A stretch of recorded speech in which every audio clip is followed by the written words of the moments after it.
Hello everyone, welcome back to the channel. मेरा नाम है ऋषभ शर्मा। हमने स्टार्ट कर दिया था आपके लिए पूरा इकोनॉमिक्स और हमने पहला चैप्टर स्टार्ट कर दिया था जिसमें हमने लैंड और लेबर कवर कर लिया था। सारे कंपोनेंट्स लैंड और लेबर के हमने कवर कर लिए थे। इससे ज़्यादा आपके सिलेबस में आ नहीं रहा है। आज की वीडियो में हम कैपिटल और एंटरप्रेन्योर कवर कर लेंगे फटाफट। चलो भाई कैपिटल स्टार्ट करते हैं। तो देखो कैपिटल क्या होता है। जब भी कैपिटल का दिमाग में आए तो हमेशा ये याद रख लेना कि ये प्रोड्यूस्ड मीन्स ऑफ प्रोडक्शन होते हैं। तो हम क्या बोलते हैं? Produced means of production. सीधी भाषा में क्या कहें? प्रोड्यूस्ड मीन्स ऑफ प्रोडक्शन सीधी भाषा में क्या होता है? टूल्स एंड मशीनरी, बिल्डिंग, हर वो चीज, पहली चीज हर वो चीज जो आर्टिफिशियल है और मैन मेड है। कैपिटल में क्या होता है? मैन मेड चीजें आ गई। चलो next, all these things are required for the process of production. Yes or no? Yes, it is always required for the process of production. So all the produced means of production like tools, machinery, building, raw material, everything which is required the process of production. ठीक है। और वो process of और वो चीजें जो कि artificial है यानी नेचुरल नहीं है, हमने खुद से बनाई है। मशीनरी भाई नेचर की दी हुई नहीं है, इंसान ने बनाई है, मैन मेड है। तो क्या है? All the produced means of production, इन्हीं से हम फर्दर प्रोडक्शन करते हैं। ये हो गया हमारा कैपिटल। ठीक है। अब कैपिटल के कुछ सर्टेन कैरेक्टरिस्टिक्स हैं जो फटाफट हम लोग कवर कर लेंगे। ठीक है। और भाई सर्टेन कैरेक्टरिस्टिक्स फटाफट कवर करते हैं, आसान से हैं, जल्दी से। भाई कैरेक्टरिस्टिक्स में कुछ पॉइंट्स आ रहे हैं। सबसे पहली कैरेक्टरिस्टिक्स है कि इट इज मैन मेड। ठीक, मैन मेड और आर्टिफिशियल, नॉट नेचुरल। मशीनरी कुदरत की देन नहीं है, नेचर की देन नहीं है, इंसानों ने बनाई है। ठीक है, आगे बढ़ते हैं। Next, durable. भाई कैपिटल जो है वो ड्यूरेबल है। ड्यूरेबल मतलब क्या? Long lasting. एक बार सपोज करो मैंने एक फार्मर ने प्रोडक्शन के लिए ट्रैक्टर लिया है, तो वो ट्रैक्टर भी तो मशीनरी का ही हिस्सा है। और ऐसा तो है नहीं कि एक पर्टिकुलर फार्मिंग एक सीजन के बाद वो ट्रैक्टर खराब हो जाएगा, ऐसा नहीं है। वो लॉन्ग लास्टिंग है भाई। एक बार ले लिया तो ट्रैक्टर चलेगा, एक पर्टिकुलर टेन्योर तक चलेगा, जितनी उसकी लाइफ होगी। अब सपोज करो 10 साल तक की लाइफ है तो 10 साल तक चलेगा, उसके बाद वो ऑब्सोलीट हो जाएगा, उसकी स्क्रैप वैल्यू निकलेगी और वो स्क्रैप में चला जाएगा। ठीक। नेक्स्ट पॉइंट है हमारा supply of capital is elastic. अच्छा, supply of capital is elastic. देखो कोई भी चीज इलास्टिक कब होती है? इलास्टिक मतलब जो कम ज्यादा हो सकती है। जैसे भाई हम रबर बैंड लेते हैं तो उसको क्या करते हैं कि कब जितना मर्जी स्ट्रेच करो, फिर एक हफ्ते के बाद वापस वो अपने शेप पे आ जाती है। इलास्टिक जिसमें मतलब चेंजेस एक्सेप्टेबल है। सप्लाई ऑफ इलास्टिक मतलब क्या हो गया? Where changes acceptance is there. Changes acceptance मतलब क्या? या तो चीजें इंक्रीज होगी, या तो सप्लाई बढ़ेगी, या तो। अब मशीन की जो सप्लाई है क्या वो लैंड की तरह फिक्स्ड है? नहीं भाई, लैंड जितना है वो उतना ही है। लेकिन मशीनरी क्या है? हम अगर ज्यादा पैसा देंगे तो हमारी सप्लाई बढ़ जाएगी, हमें ज्यादा मशीनरी मिलेगी। हम नहीं देंगे पैसे तो हमें नहीं मिलेगी मशीनरी। तो supply of machinery is not like supply of land. Supply of machinery एक इलास्टिक है, वो बढ़ती भी है, वो घटती भी है। लैंड की तरह नहीं है कि एक तरीके से फिक्स्ड हो गई तो उतना ही रहेगा। ठीक है, ये हो गया supply of elastic, supply of capital is elastic unlike land, the supply of which is fixed, like land which is the supply of which is fixed। ठीक है, आगे बढ़ते हैं। चौथा होता है हमारा पैसिव फैक्टर ऑफ प्रोडक्शन। मैंने क्या बताया था कि दो तरीके के फैक्टर्स ऑफ प्रोडक्शन होते हैं भाई। एक होता है हमारा लेबर, जो कि हमारा था एक्टिव फैक्टर्स ऑफ प्रोडक्शन, है ना। जब हम लेबर को अप्लाई करते हैं ऑन अदर फैक्टर्स तभी प्रोसेस ऑफ प्रोडक्शन पॉसिबल होता है, तभी आउटपुट जनरेट होता है। और दूसरा होता है लैंड और कैपिटल। लैंड और कैपिटल क्या होते हैं? पैसिव। ठीक है, लैंड और कैपिटल पैसिव होते हैं। ठीक है, आगे बढ़े। ये हो गया हमारा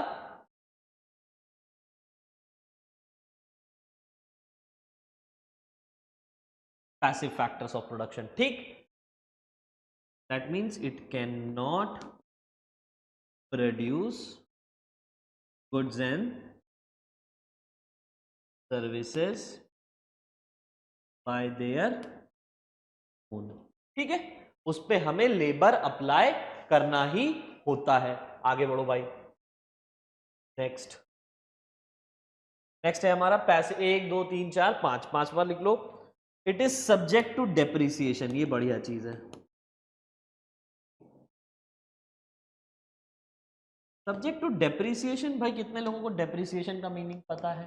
डेप्रिसिएशन का मीनिंग नहीं पता है तो लिख लो। डेप्रिसिएशन मतलब decrement in the value of fixed asset. लिख लो, याद हो जाएगा। Decrement in the value of fixed asset due to wear and tear losses. अच्छा, वेयर एंड टियर लॉसेस। मैंने कहा मशीनरी खरीदी तुमने, परचेज्ड मशीनरी फॉर ₹10 लाख, है ना? 10 साल तक इस्तेमाल किया तुमने, 2023 में खरीदी है। ठीक, फॉर 10 ईयर्स, क्योंकि उसकी 10 साल की लाइफ है। तो क्या मशीनरी की कॉस्ट इन 2033 ईयर 2033 सेम रहेगी? 10 लाख, उतना ही पैसा मिलेगा? नहीं ना, घट जाएगा। क्यों घट जाएगा? क्योंकि वियर एंड टियर लॉसेस। भाई आप मोबाइल खरीद के लाते हो दुकान से, अगर तुम सपोज करो आज एक नया आईफोन खरीदो और कल उसको बेचना चाहोगे तो उसमें भी कुछ वैल्यू कम हो जाएगी। ऐसा नहीं कि प्रॉपर वैल्यू मिलेगी। ऐसा क्यों? क्योंकि उसमें डेप्रिसिएशन हो जाता है। तो जो भी कैपिटल है, अब हमने कैपिटल को किससे रिलेट किया? हमने भाई कैपिटल कहा भाई स्टॉक ऑफ गुड्स। कौन सा गुड्स? वो फिजिकल गुड्स जिससे हम फर्दर प्रोसेस ऑफ प्रोडक्शन में काम आते हैं, जिससे हम फर्दर प्रोडक्शन करते हैं। अब जैसे मशीनरी, अब मशीनरी टूल्स जितना इस्तेमाल करोगे उतना ज्यादा घिसेंगे। देखो, डेप्रिसिएशन का हिंदी मीनिंग होता है घिसावट। जैसे जैसे काम करोगे वैसे वैसे प्रोडक्ट मशीनरी की वैल्यू कम होती चली जाएगी, है ना? तो it is subject to depreciation, मतलब हम कैपिटल पे डेप्रिसिएशन लगाते हैं। नेक्स्ट,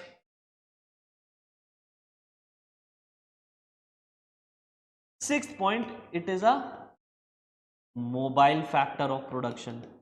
मोबाइल फैक्टर मतलब which can be moved from one place to another.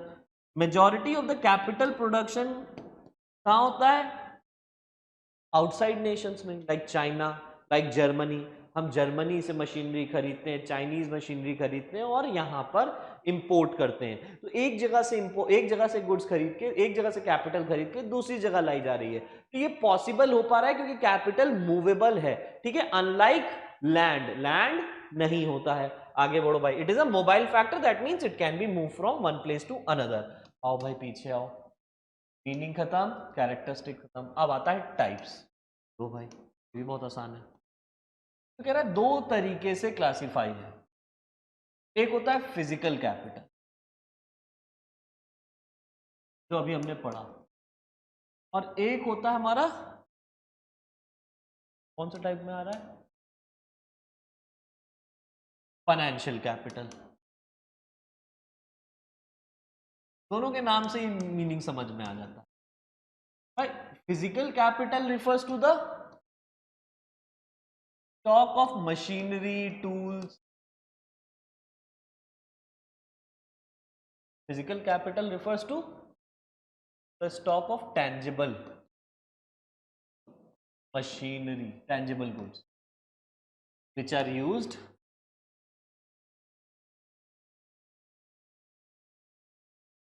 In the process of production. मैंने कहा तुमने मशीनरी खरीदी, एग्जाम्पल लिख लो। मैंने कहा तुमने मशीनरी चाहिए होगी फॉर प्रोडक्शन, ऑफिस बनाया है तो फर्नीचर चाहिए होगा। ये सब हमारी फिजिकल कैपिटल का पार्ट है, ठीक है, टेंजेबल है, it can be seen and touched. जब हम फाइनेंशियल कैपिटल की बात करते हैं तो यहां पर सीधा सीधा आ जाता है पैसा, ठीक है।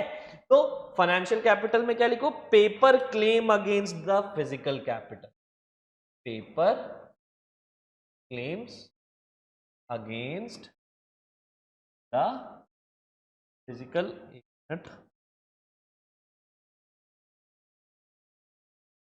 Against the physical capital. अब तुम मशीनरी खरीदते हो, मशीनरी बेचते हो, ठीक है। सपोज तुमने जो मशीनरी यहां खरीदी थी 2023 में, कहा गया,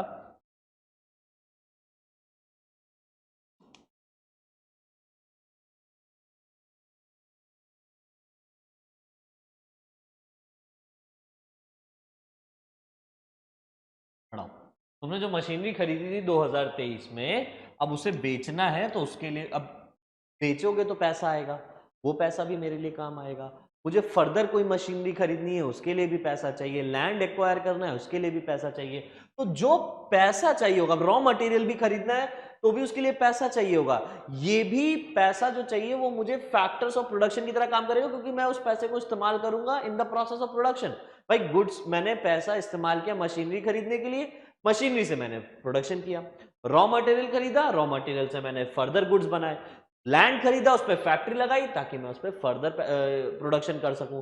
तो हर वक्त जब भी तुम कोई फैक्टर ऑफ प्रोडक्शन एक्वायर करते हो, उसके लिए जो पैसा चाहिए होता है वो किसका पार्ट होता है, फिजिकल कैपिटल का, फाइनेंशियल कैपिटल का पार्ट होता है। एग्जाम्पल लिख लो, फाइनेंस में लिक्विडिटी, फाइनेंस, फाइनेंस में एग्जाम्पल, फाइनेंस लिख लो सीधी भाषा में, फाइनेंस पर शेयर्स के थ्रू तुमने पैसा ले लिया, डिवेंचर्स के थ्रू ले लिया, है ना, बैंक से लोन ले लिया, ये सारी चीजें फाइनेंशियल कैपिटल, ठीक है। खुद से कुछ इन्वेस्ट कर दिया है ना, amount invested by the owner,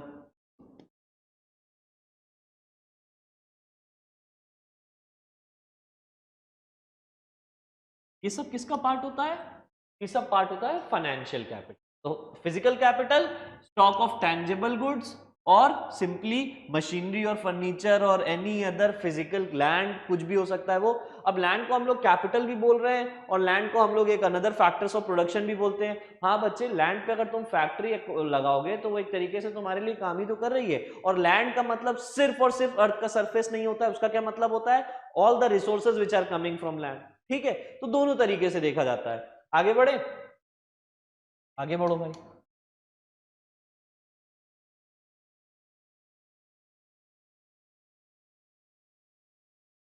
हो गया हमारा फिजिकल फाइनेंशियल। अब आता है नेक्स्ट टॉपिक, कैपिटल फॉर्मेशन। बहुत इंपॉर्टेंट टॉपिक, पूरी इकोनॉमी में सारा खेला इसी का है, कैपिटल फॉर्मेशन। अगर कैपिटल माने होता है stock of machinery, tools, equipment which is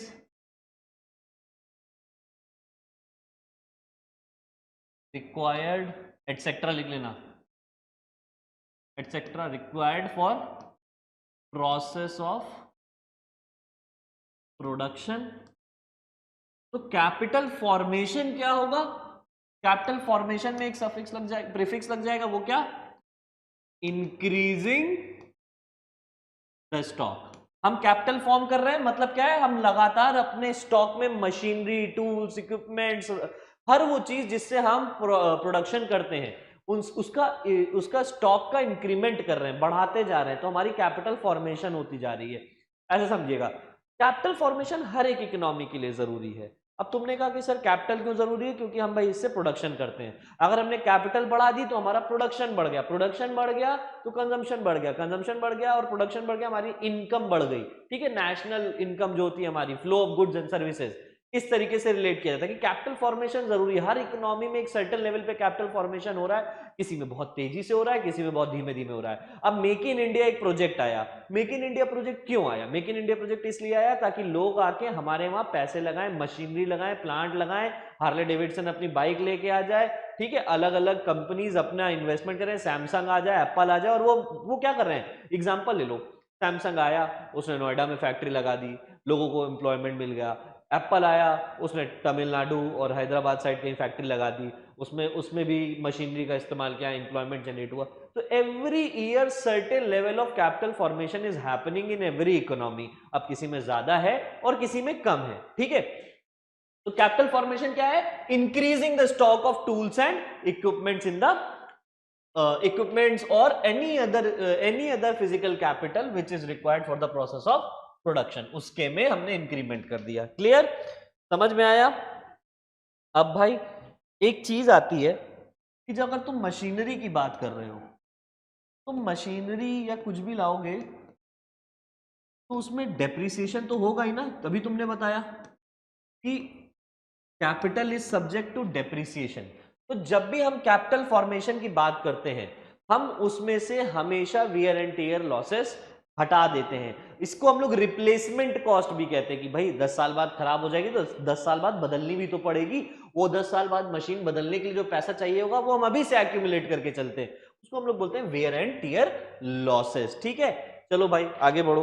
तो कैपिटल फॉर्मेशन का मतलब क्या होता है? कैपिटल फॉर्मेशन एक तरीके से तुमने कह दिया कि कैपिटल फॉर्मेशन बोले तो नेट इन्वेस्टमेंट। क्या होता है? Net investment. अब कैपिटल फॉर्मेशन हो रहा है, लोग आके हमारे यहाँ बिजनेस स्टार्ट कर रहे हैं, तो हमारे यहाँ नेट इन्वेस्टमेंट बढ़ रहा है। ठीक है, नेट इन्वेस्टमेंट बढ़ रहा है। इसका फॉर्मूला क्या होता है? तो कैपिटल फॉर्मेशन का फॉर्मूला होता है टोटल इन्वेस्टमेंट माइनस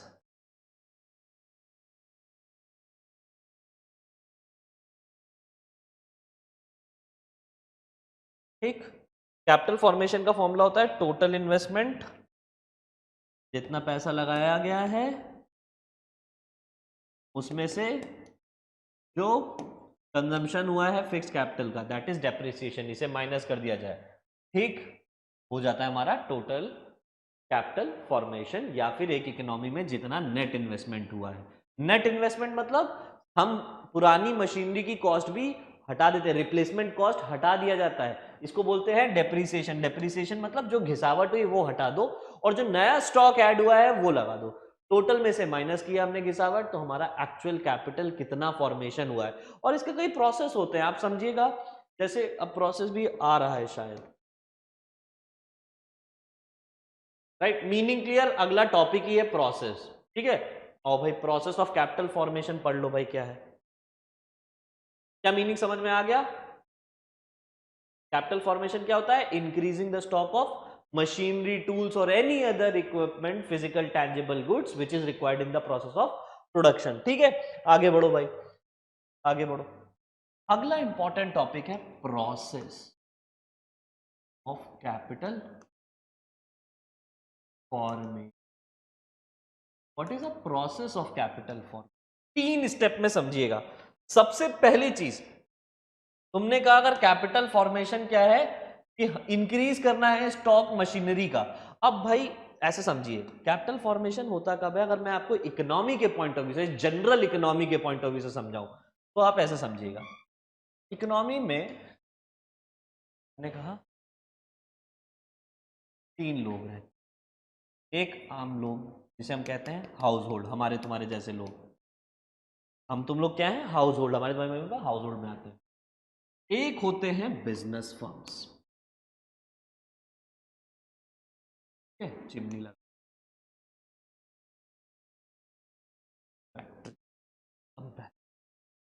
ठीक। आओ भाई, ये हो गई हमारी फैक्ट्री, ये हो गए हमारे फर्म्स, और बीच में कहीं होता है सबसे उजड़ लोग जिन्हें हम कहते हैं बैंक्स और फाइनेंशियल इंस्टीट्यूट। एक आम आदमी अपना पैसा बैंक में जमा करता है, सेविंग्स, और वही बैंक अपने पास अमाउंट रखते हैं और बदले में किसको दे देते हैं? In the form of loans to firms. Firm उस पैसे को क्या करती है? इन्वेस्ट करती है इन अदर बिजनेस एक्टिविटीज। अब सपोज करो इस फर्म के पास पहले एक फैक्ट्री थी, इसने बैंक से लोन लिया, फाइनेंस लिया, और उसके बाद उससे 2 फैक्ट्री बना दी। 2 फैक्ट्री बना दी मतलब ज्यादा मशीनरी आ गई, ज्यादा मशीनरी मतलब कैपिटल फॉर्मेशन, कैपिटल फॉर्मेशन मतलब इंप्लॉयमेंट जनरेशन, प्रोडक्शन, कंजम्पशन, फिर से नेशनल इनकम। वही चीज कि जितना ज्यादा कैपिटल फॉर्मेशन होगा उतना ज्यादा प्रोडक्शन बढ़ेगा। Make in India, make in India, make in India इसीलिए किया गया ताकि हमारी जीडीपी बढ़े। जीडीपी बढ़े मतलब flow of goods and services बढ़े, और वो तभी हो सकता है जब सामने से हमारे पास पैसा आए, हमारे ऊपर लोग इन्वेस्ट करें। क्लियर? अब ये मैंने इसको आपको बहुत स्मार्ट तरीके से बता दिया है। अगर आप अपनी बुक देखोगे तो उसमें सिर्फ 3 पॉइंट है। वो 3 पॉइंट क्या है? सबसे पहली चीज जो इंपॉर्टेंट है कैपिटल फॉर्मेशन के लिए, वो क्या है? Creation of savings. अच्छा, सेविंग्स का क्या हिसाब होता है? सेविंग का हिसाब ऐसा होता है, आप जितना कमाते हो, सपोज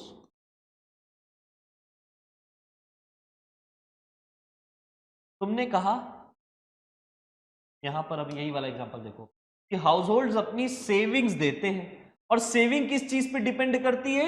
इनकी इनकम पे। समझिएगा भाई, 100 कमाया, ठीक, उसमें से 50 खर्चा कर दिया, बचा 50, और वो 50 किसको दे दिया? हमने बैंक को। तो सेविंग्स का डायरेक्ट रिलेशन किससे है? इनकम से है। इनकम किसकी? कंज्यूमर की। ज्यादा इनकम ज्यादा सेविंग, कम इनकम कम सेविंग या जीरो सेविंग। समझ में आया भाई? ज्यादा कमाओगे तो बचा ले जाओगे ज्यादा। आओ भाई, तो सबसे पहली चीज होती है क्रिएशन ऑफ सेविंग्स। सेविंग्स होना जरूरी है, और सेविंग का डायरेक्ट लेना देना किससे है? इनकम से। Higher income higher saving, lower income lower saving. क्या ये पॉइंट क्लियर हो गया? दूसरी चीज होती है कि तुमने सिर्फ सेव नहीं किया है, we are mobilising the saving now. अच्छा, मोबिलाइजिंग द सेविंग मतलब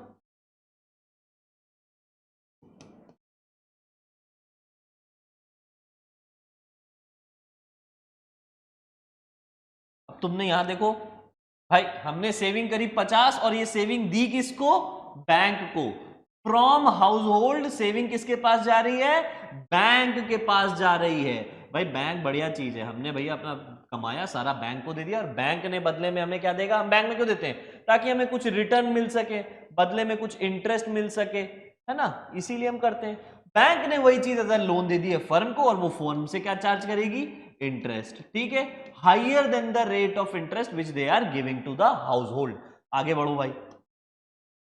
mobilisation of saving, mobilisation of saving means movement of saving. मैं खाली एस लिख रहा हूं, समझ जाना। Saving from H for household to B for banks.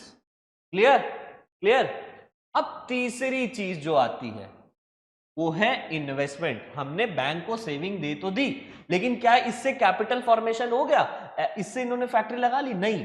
जब तक बैंक ये पैसा फर्म्स को ना दे और फर्म्स इस पैसे को सही से इस्तेमाल ना करें, तब तक क्या होगा भाई? तुम्हारा पैसा बढ़ेगा। आप सपोज करो इन्होंने लोन ले लिया, आपने कोई फैक्ट्री सेटअप करी, आपने फैक्ट्री सेटअप करी, और उसके बाद कोई गुड्स एंड सर्विसेज प्रोड्यूस नहीं हो पा रहे क्योंकि आपका बिजनेस ठप हो चुका है, कोविड आ गया।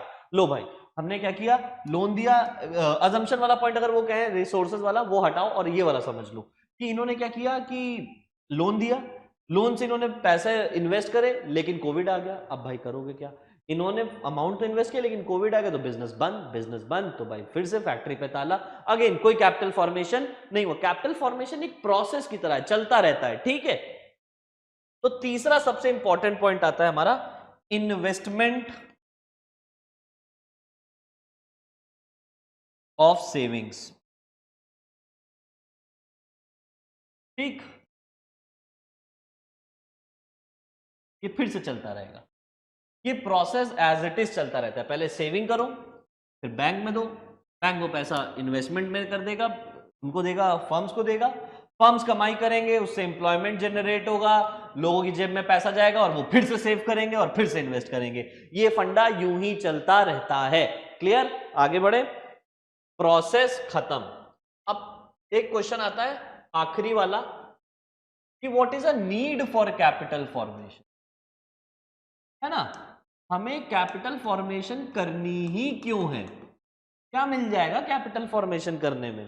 भाई सिंपल सी बात, तुमने भी देखा कि कैपिटल फॉर्मेशन होती है तो फैक्ट्रियां बनती हैं भाई, बिजनेस फर्म्स के पास पैसा जाता है, उससे एम्प्लॉयमेंट जनरेट होता है, गुड्स एंड सर्विसेज आती हैं। यही सारे पॉइंट्स हमें दे दिए गए हैं। देखो भाई फटाफट, सबसे पहला पॉइंट हमारा क्या है?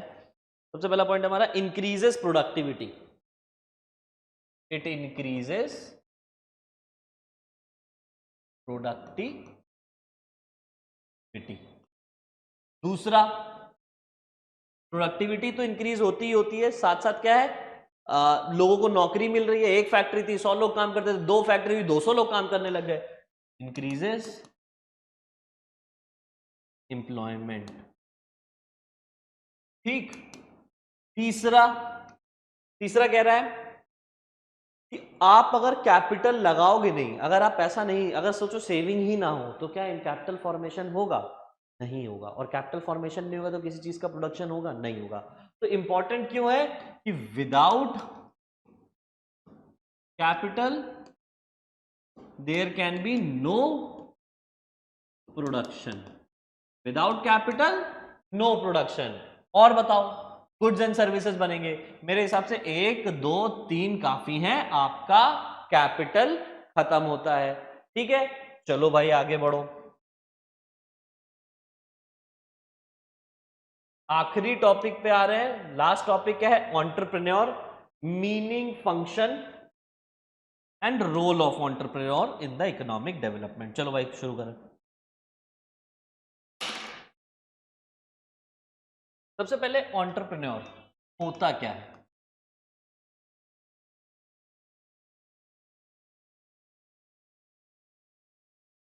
तो ये दो चीजों से मिला, पहला एंटरप्राइज और दूसरा एंटरप्रेन्योर। अगर सीधी डेफिनेशन में देखें तो क्या है कि an entrepreneur is a person who performs dual function, person who performs dual function. अब वो डुअल फंक्शन क्या होते हैं? पहला रिस्क, दूसरा control. He performs the dual function of risk taking and control. सारा रिस्क उसका होता है और सारी चीजों पे कोऑर्डिनेशन उसी का होता है। Risk of producing goods and services, taking investment risk, whether the business will going to earn money or not, there are certain uncertainties which are always associated with the business। ठीक है, तो ये हमेशा risk का risk bearer होता है। ठीक है, always he bears the risk all the time। and what is the reward of taking risk? The higher the risk, the higher the profit। remember that कि हमेशा रिस्क का रिवॉर्ड क्या है? प्रॉफिट। वो नहीं, हर्षद मेहता कहता था रिस्क है तो इश्क है। ठीक है, चलो भाई आगे बढ़ो। तो कुछ 4 चीजें हैं, अगर तुम इस डेफिनेशन को तोड़ो तो तुम्हें 4 चीजें पता चले। 4 चीजें क्या है? पहला कि लेबर, लैंड, लेबर और कैपिटल, ये सारी चीजें हायर्ड होती हैं, hired factors of production. These land, labour and capital R hired by entrepreneur. ठीक, बट और एंटरप्राइज क्या होता है? Enterprise is the outcome of management of LLC, यानी लैंड, लेबर, कैपिटल। तो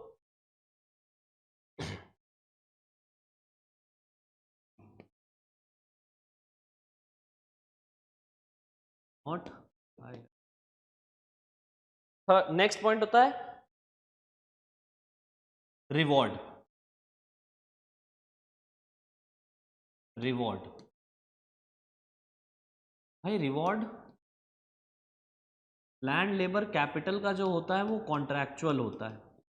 कॉन्ट्रैक्चुअल मतलब क्या कि भाई लैंड अगर एक्वायर करोगे तो रेंट देना पड़ेगा, लेबर एक्वायर करोगे तो उसको वेजेस देनी पड़ेगी, सैलरी देनी पड़ेगी, मशीनरी खरीदोगे तो उसका पैसा देना पड़ेगा। तो इनका कॉन्ट्रैक्चुअल है कि पैसा देना ही है, लेकिन एंटरप्रेन्योर का रेसिडुअल होता है कि सब कुछ रेसिडुअल मतलब रिमेनिंग, सब कुछ देने के बाद जो ऊपर बचा प्रॉफिट मेरा उसका हक है। तो ये सिर्फ प्रॉफिट का हकदार, अगर प्रॉफिट हुआ तो मिलेगा, नहीं हुआ तो नहीं मिलेगा। नेक्स्ट होता है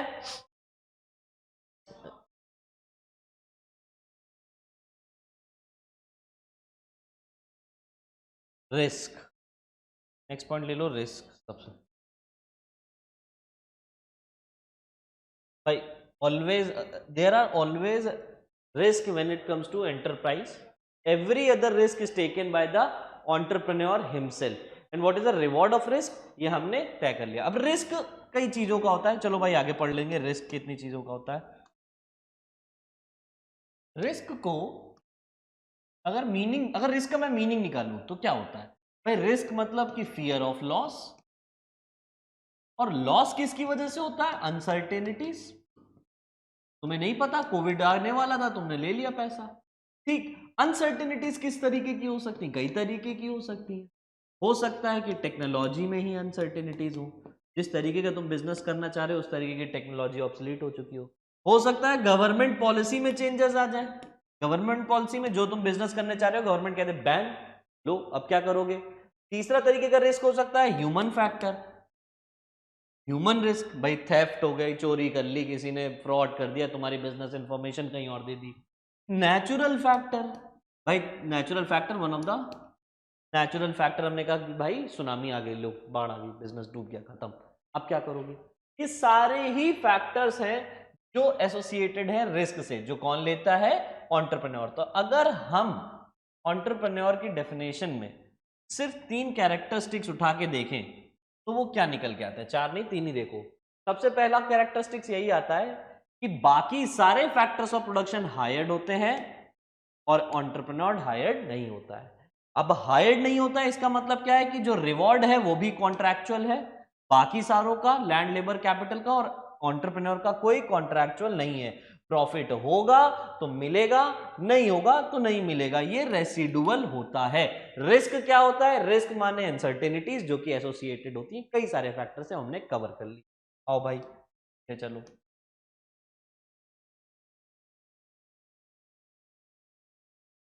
अब functions and role of entrepreneurs. और भाई फंक्शन देखो क्या काम करता है, वैसे तो डुअल फंक्शन है हमने देख लिया, फंक्शंस ऑफ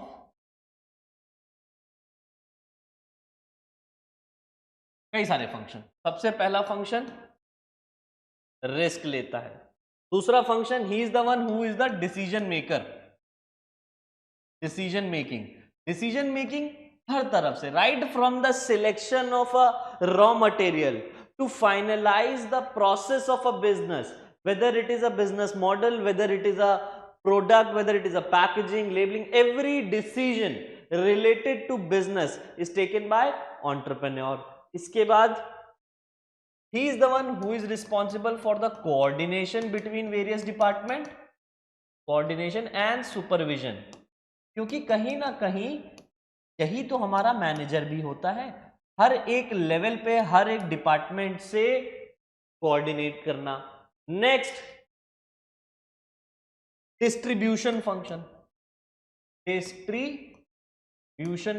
डिस्ट्रीब्यूशन मतलब क्या हो गया, जो भी कमाई होगी वो डिस्ट्रीब्यूट किस में होती है, फैक्टर्स ऑफ प्रोडक्शन में, किसको कितना पैसा मिलेगा। रिवॉर्ड की अगर हम बात करें तो लैंड को क्या मिलता है, रेंट, लेबर को क्या मिलता है,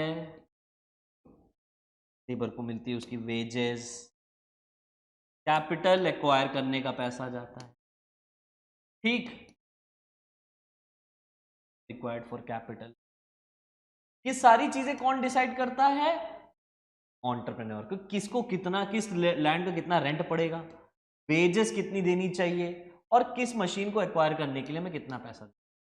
अगर हमने फंक्शंस देखे, एक फंक्शन और जोड़ लो भाई इसी में, innovation always, it's always the entrepreneur who find the solution to the society's problem. ठीक है, सोसाइटी की प्रॉब्लम का सॉल्यूशन ही एक एंटरप्रेन्योर ढूंढता है और उसे एक बिजनेस में कन्वर्ट करता है। अब सोचो किसी एक पगले को आइडिया आ गया कि घर बैठे बैठे मुझे फेवरेट ठेले वाले के पास से जोमेटो मिल जाए। अब उसने देखा ये तो एक प्रॉब्लम है यार, डोमिनोज तो डिलीवरी करता है और ठेला वाला डिलीवरी नहीं करता है। तो मैंने क्या कहा, ठीक है भाई चलो जोमेटो बनाते हैं। तो जोमेटो बना एक प्रॉब्लम का सलूशन प्रोवाइड किया और एक इतना बड़ा बिजनेस एम्पायर खड़ा कर दिया। ठीक है, आगे बढ़ो। ये हो गया हमारा फंक्शन, बड़े आसान तरीके से हमने फंक्शन समझ लिया। आखिरी है रोल, तो ये मैं आप पे छोड़ देता हूँ। रीजन बीइंग इतना कुछ समझने के बाद अगर रोल भी पढ़ना पड़े, फंक्शन से ही रिलेटेड है, तो फिर क्या करते हैं? फिर भी एक छोटा सा अंदाजा है भाई, क्या रोल है, क्या सिग्निफिकेंस है, क्या इंपॉर्टेंस है। ये एंटरप्रेन्योर्स हैं जो इकोनॉमी चला रहे हैं, ये एंटरप्रेन्योर्स हैं जिनकी वजह से एम्प्लॉयमेंट जनरेट हो रहा है, ये एंटरप्रेन्योर्स हैं जिनकी वजह से लोग पैसे कमाते हैं और कैपिटल फॉर्मेशन पॉसिबल होता है। अगर ये पैसे इन्वेस्ट ही ना करें तो क्या होगा? तो देयर आर मेनी फैक्टर्स, 3-4 ऐसे हो गए। एम्प्लॉयमेंट जनरेशन, ठीक है, गुड्स मैन्युफैक्चरिंग करना, कैपिटल फॉर्मेशन में हेल्प करना, इकोनॉमिकल अपलिफ्टमेंट करना, everything is related to the role, everything is defining the significance of entrepreneurship. ठीक है, ये हो गया हमारा आखिरी पॉइंट। तो भाई कितने थे? मीनिंग खत्म, फंक्शन खत्म, रोल खत्म। आगे बढ़ेंगे, नेक्स्ट चैप्टर में मिलेंगे नेक्स्ट क्लास में। Thank you class.